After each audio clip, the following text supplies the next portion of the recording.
What if Earth is like one of those uncontacted tribes in South America, like the whole galaxy knows we're here but they've agreed not to contact us until we figure it out for ourselves? And crop circles are just teenage aliens doing graffiti. That's the premise of Hitchhiker's Guide to the Galaxy, except for the waiting for us to figure it out part. I mean, we could always just be cosmic ants. How often do you go out to your garden and try to communicate with the bugs? Prime directive? What if aliens showed up here millions of years ago, saw a planet inhabited by enormous lizard monsters and said fuck that, don't come back to this place? They probably treat us like animals on National Geographic. What if the people that were abducted by aliens were actually abducted by some alien TV host equivalent of the crocodile hunter, where he abducts a human and shows it off? Crikey, what a interesting little fella this is. That's actually one of many theories about SETI and alien life. That they're so far ahead of us on the Kardashev scale that for them to try to communicate with us would be like us trying to communicate with ants. Or amoebas. Those aliens probably watch us on TV while laughing at us. How can someone or something be that stupid? I believe South Park tackled this thought in the episode Cancelled. This is a very common and well-known theory. It's also called the Prime Directive in the Star Trek universe. Maybe there's an intergalactic agreement not to contact any life forms until they develop interstellar travel. What if we're actually a part of a very huge being, and to that huge being, it's like when we look at our own cells through a microscope. And that's just one being.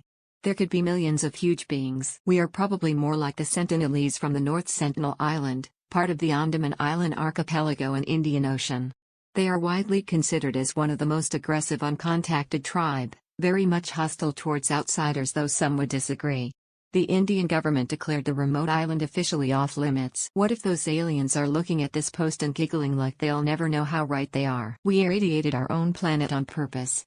We're fucking nuts, man. Everyone assumes that there are these superior entities that can conduct out-of-this-world actions.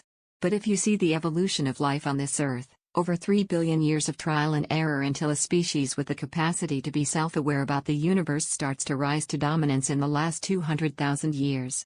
Only 10,000 since we've been having the amount of exponential progress we see today. For all we know, life out there could just be reptile-like creatures with no need to be highly intelligent to survive. Perhaps we're the beginning of the alien species. If we ever colonize the universe, humans will evolve differently from one another in a series of rapid, radiative ways. Perhaps we're the ancestors of all intelligent life in our local galaxy. More like they're made out of meat, remade out of meat. If that's true, we probably killed some of them at one point. Most uncontacted tribes have also killed some of the past people who tried to contact them. That's already a theory. Edit, because I'm getting messages and comments about this. I wasn't trying to belittle the guy or say this in a manner that implies I didn't want him to post this here. I just thought that maybe he didn't know this concept already existed, as I've done this with other ideas and would like to know. Depends.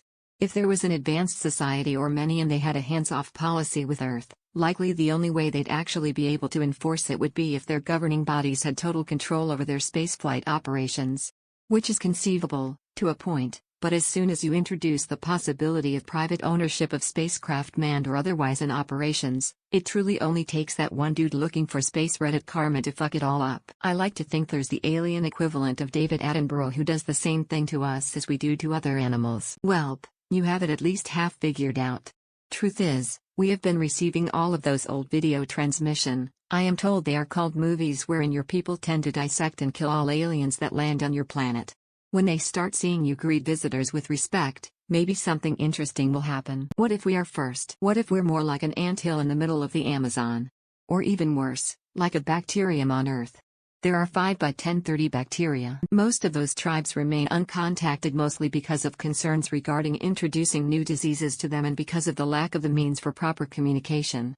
I doubt these kind of issues would exist when it would come to aliens. The Culture series covers this. Then we probably will be contacted first by the extremist aliens who will give us the hard sell that their belief system is the best and that all we believe is a lie. And we will do something violent in response. Etc. etc. Eventually we all end up enslaved or die of an illness our immune systems cannot handle. I feel like they would though, as we have tried so many attempts to reach out to them. You really think the entire galaxy could all unanimously agree to something? To anything? Doubtful.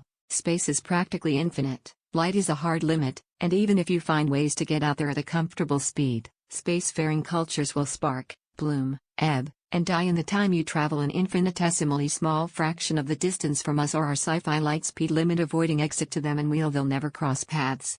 Individual ants placed at random points in the Sahara. What are the odds they will meet before they die? This might possibly be the most preferable version of the Fermi paradox. Read the Three-Body Problem trilogy, then be glad they haven't contacted us yet. TLDR, anyone out there capable of understanding that we're here ought to be smart enough to know that we're also potentially dangerous to them, so they're better off killing us rather than contacting us. And, vice versa. Except no, we're humans, so let's just tell everyone, hey guys, here we are. There is the former leader of Israel's space program who said that. He also said that the US and Israel have a base with aliens on Mars, and they said we are not allowed to know yet. I think we're more like the folk out on the Sentinel Islands. They know we're here, but every time someone tries to talk to us we take potshots at them. So the whole planet is officially off limits. One of the greatest flukes in evolution is when one cell ate another cell but didn't digest it. This allowed the one inside to focus entirely on creating energy, allowing the main cell to focus on other things. This gave life the ability to form multicellular organisms, inevitably creating complex fauna. So it's also a belief that even if there are countless planets teeming with life right here in our own galaxy, none of them have advanced to complex organisms. Unlikely, since the galactic US equivalent hasn't tried to invade us and give us democracy yet. Well, yeah, this was already discovered, don't you remember? We were banned from the Federation of Planets because we tried to kill baby farts Magisak and hit all of the stolen space cash from the space cops, so now we're barred from any future alien contact.